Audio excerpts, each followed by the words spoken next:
The best of Money Matters. The Big Story. Welcome to The Big Story. I'm Hongbin Jeong. The Workplace Fairness Bill, recently passed in Parliament on January 8th, marks a major milestone in Singapore's employment landscape. Aimed at tackling workplace discrimination, the bill protects employees against biases related to age, race, nationality, marital status, caregiving responsibilities, and mental health conditions.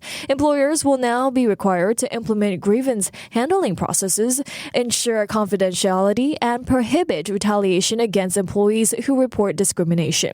But while the bill is a positive step towards fostering inclusivity, it also presents challenges for small and medium-sized enterprises, which are exempted from compliance for the next 5 years. Questions have also arisen about how organizations can address issues like mental health stigma and build stronger workplace cultures. And to help us unpack what the Workplace Fairness Bill means for organizations and employees, we are joined by Paul Lim, who's a director of undergraduate admissions and senior lecturer of organizational behavior and human resources at the Lee Kong Chian School of Business at Singapore Management University. Hi, Professor. Thank you so much for joining me today. Glad to be here, Hongbin.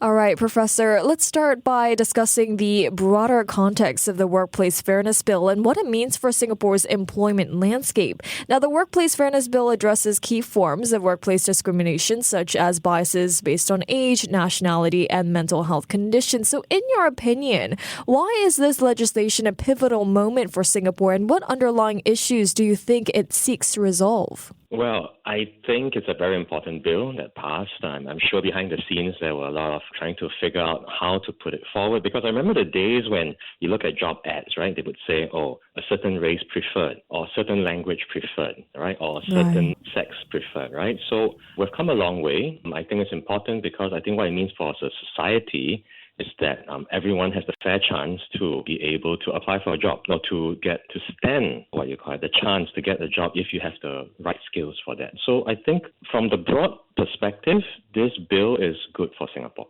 I see. Well, just for some more context here, historically, which types of discriminatory behaviors have been most prevalent here in Singapore's workplaces, and how do you think this bill will help tackle these challenges? I think I was just reading the article, and I was just looking at the report, and I think MOM released a statement to say that I think age is an issue, race, nationality, and mental health. So if you look at the spread of the frequency of the issues raised, age was the issue. And then the rest are pretty even, all right? At least this is what was reported to MOM. I see. Well, the bill introduces mandatory grievance handling processes for organizations. Do you think businesses are ready to implement these systems effectively? What could go wrong if they are not prepared? Well, I think for the bigger companies with a culture of dealing with such issues, or maybe they already have a policy for, let's say, DEI, diversity, equity, and inclusion, such a bill should not be much of an issue. They would be probably compliant or as of now already. But I think when it comes to, I think there was a mention of SMEs, and this is a big concern because SMEs make up the bulk of the Singapore employers. And it's going to be tough because there are so many industries. What does it mean for my company with, let's say, 25 people as compared to 100 people? And we're in a certain industry and we need certain skills and competencies, but yet this bill is introduced. And I need my business to run. Costs are increasing. This bill potentially needs me to increase costs, all right, which means my profits are going to go down. So some employees, in the SME space would see this as an inconvenience, right? And, where the bill comes in, I'm sure there's going to be guidance from the ministry and the different organizations associated with it. But, will there be a danger or, cutting corners, right? Where SMEs find that, okay, I'm just going to suffice and do the basic, but it doesn't really meet the needs of what the bill is trying to say. So I think these are things just to look out for. I see. We'll dive in deeper about the SMEs in just a bit as well. But while the bill is aimed at fostering inclusivity, it could face resistance in some quarters. What kinds of backlash or resistance, might arise from employers or employees? And how do you think, big organizations should address these concerns? Well, let me try and see it from the employer's point of view. Immediately off the bat, I'll say cost, right? If let's say I'm a printing company, right? I'm a boss of a printing company, I have these few workers doing it, and someone with a certain, let's not, for issues with race and age, it's quite clear that the competencies are needed. These things should not, and there should be a law for this, and the law has been passed. But that's a bit complicated when it comes to health. It gets a bit more complicated when it comes to disabilities. It comes a bit more complicated when it comes to mental health, when you cannot even see the condition is not presented openly. Then there will be a need for training. There will be a need for education. I know that you may have the competencies for this. You then suddenly are triggered at work because maybe, for example, your pet, passed on. Very unfortunate. And so you need to take a break. And then it's come to the boss's attention that, hey, you have been diagnosed as clinically depressed. What happens then? Does the boss say, I will take steps to get you out of the workforce? Right. Do I reduce your salary, which is the biggest concern? I think I went did a survey. The biggest concern was that how would my boss treat me? How would my colleagues treat me? And salaries would be affected.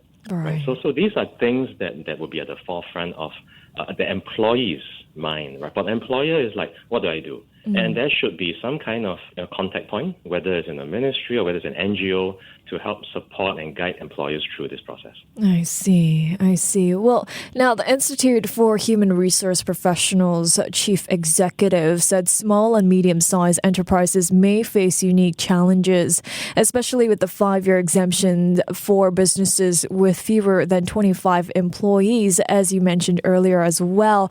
Professor, now the 5-year exemption for SMEs has drawn mixed reactions, with some arguing it gives them, time to prepare, and others expressing concern about delayed progress. What do you think are the pros and cons of this exemption? Is this exemption really needed? Yeah, that's a really interesting question because, like you said, it can be very divisive. People who really need a job but actually fall under, potential discrimination or biases against their condition, they might say it's not fair. But I also have to consider that, businesses also need time to reconfigure the workplace to support all these different concerns. They will need education. A lot of the business owners may not even know that this is an issue, right? They can joke about it, over coffee or beer, but then when it comes to, wow, this is serious, this is now a bill, right? What does it mean for me as a business owner?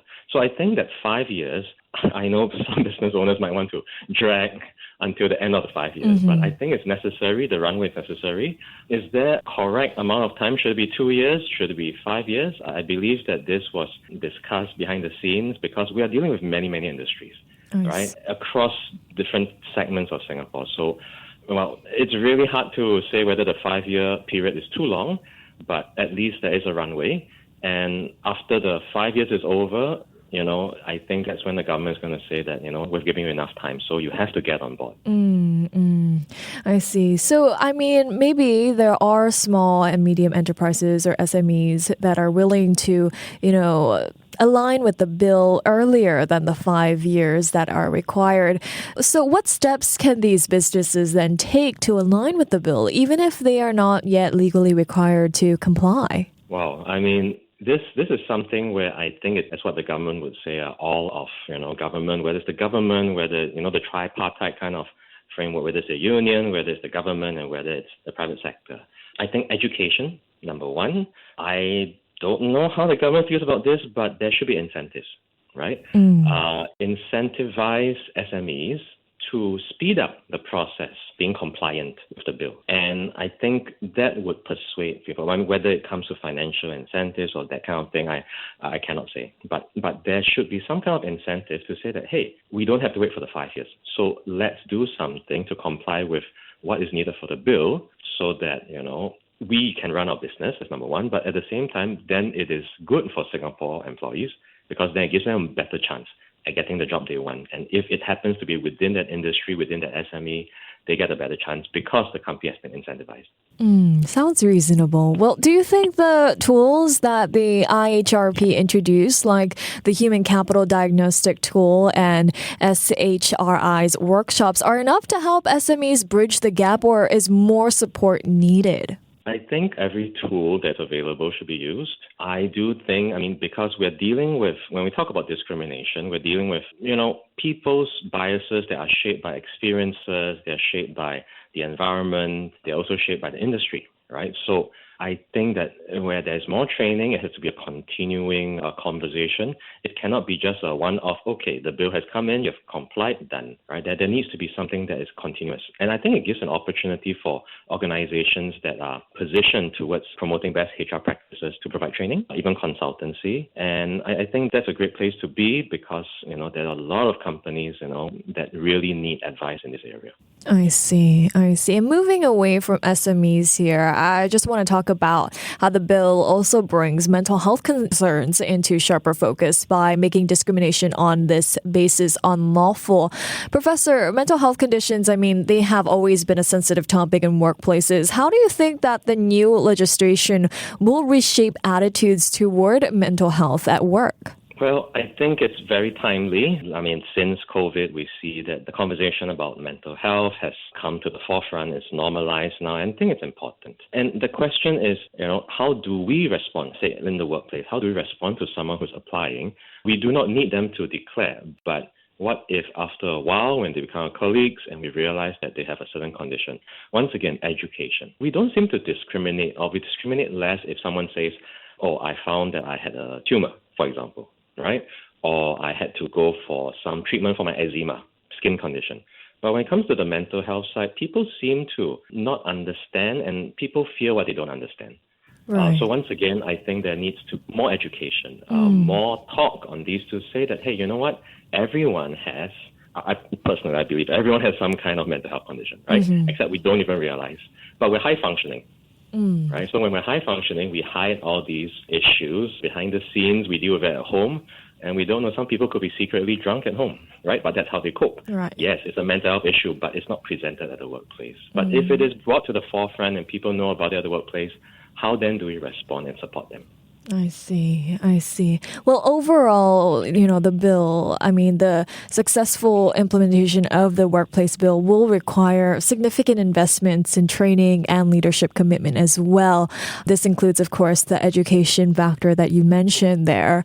Now, with new compliance requirements, organizations will need to upskill their teams to understand and follow the new rules. What kinds of training do you think will be, most crucial for businesses to prioritize? And do you think businesses will be willing to pick up this extra training for their employers and employees? Well, if our business, given that there are costs involved, that would be prohibitive, right, moving forward. But if it's a bill, there's no choice, I have to move forward for it.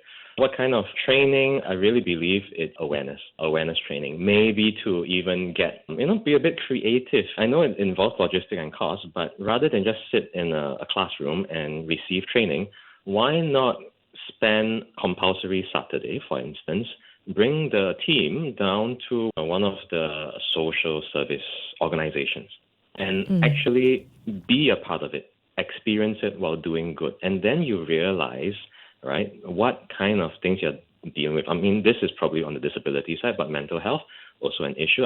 These can be extended and applied to every area of potential discrimination, right? So rather than just have a workshop, which is fine, but, effectiveness is when there's experiential exposure to the issue, and then it becomes more normalized. I see. Well, what would a business that excels in all of these, non-discriminatory aspects and, that fully successfully implements the workplace fairness bill look like? Well, I'm biased here, right? I'm going to say that, in education, because at the university I'm at, in the workplace, we actively have steps to support student accessibility, whether it's mental health concerns or whether it's people with disability. I've taught students who are visually impaired. I've taught students who have declared, that they have certain mental health concerns. And even if, students around know that their classmates are dealing with that, they don't discriminate against them. Some of the students, they require extra time because of certain anxiety issues, right, for the exam. I have never, in my 15 years, heard anyone say that, oh, wow, they got extra 15 minutes, so therefore they have the advantage. It's not heard of. I've never heard of that. And so it's become normalized. And we even have, let's say for someone, if they're wheelchair bound, we have people, space in the class for them in the front, right? So that, for ease of moving in and out. It's very common to have students get injured when they're playing sports or activities, coming with a fractured leg or, torn ligament. And, on the spot, people will just make way for them. It's not even something that people think about. I see. Well, do you see businesses kind of, creating or implementing a new department that focuses on workplace fairness and to ensure that the workplace is fair in the future? Well, if I have 100 people in my business, it makes sense to have maybe a department of 1 or 2 persons. If I have only 5, I'll probably get my employee with handling administration to double up. I think the government is well aware of this. There needs to be appropriate response, right, to a 5-person company, to a 100-person, to a 250-person company. And I think there needs to be that appropriate application. I see. Now, while the bill tackles many forms of discrimination, some experts believe that there's still gaps in the protections offered. Professor, do you think there are areas that need more attention or additional legislative measures in the future? Yeah. Before this, I was just on Reddit to see how people are responding, right? So definitely, I think those in the LGBTQ community would say, hey, where's our voice? We need to be heard. And I think the different groups of people who, have not been, listed or identified on the bill, it doesn't mean that they are any less marginalized, right? But I have a feeling that, I don't have inside information on this, but I have a feeling that this 5-year period for SMEs is also not only education, but also to get normalized so that they can roll out further additions to the bill in the future. I see. And before we let you go here, Professor, what do you hope the long-term impact of this bill will be on Singapore's workforce? Well, in the spirit of the bill, I think it covers 2 things, and that's my hope for Singapore workforce. The first one is justice and fairness, because every potential employee should have the right to be reviewed for the merits of their abilities, their experiences, and what they can bring to the table for the company. That's something that should be, everyone should get access to. And I think the second one is psychological safety, because I can get hired, but once I'm hired and people know that I have a certain issue, will there be retaliation against me? Right? Will people then see me differently and treat me differently when actually I just need to be supported, right? And it doesn't have to be outright support, but just a kind word of empathy would say, sorry about this, right? If you have any work that you need me to do, let me just, help cover for a little bit during this period. So, everyone will have their challenging moments in their work life, and you helping someone during that moment, when the time is right, maybe that person can help you back. But I hope that this doesn't have to be legislated, but since it is, it's good, and I hope it's a start to a good, positive workforce kind of environment for Singapore. I see. Well, thank you so much, Professor, for your time and your insights today. Thank you for having me. Thank you. That was Paul Lim, Director of Undergraduate Admissions and Senior Lecturer of Organisational Behaviour and Human Resources at the Lee Kong Chian School of Business at Singapore Management University. This has been The Big Story with me, Hongbin Jeong. To listen to more great interviews, download our podcasts at audio.sg or download the audio app. That's AWEDIO, audio at the App Store and Google Play.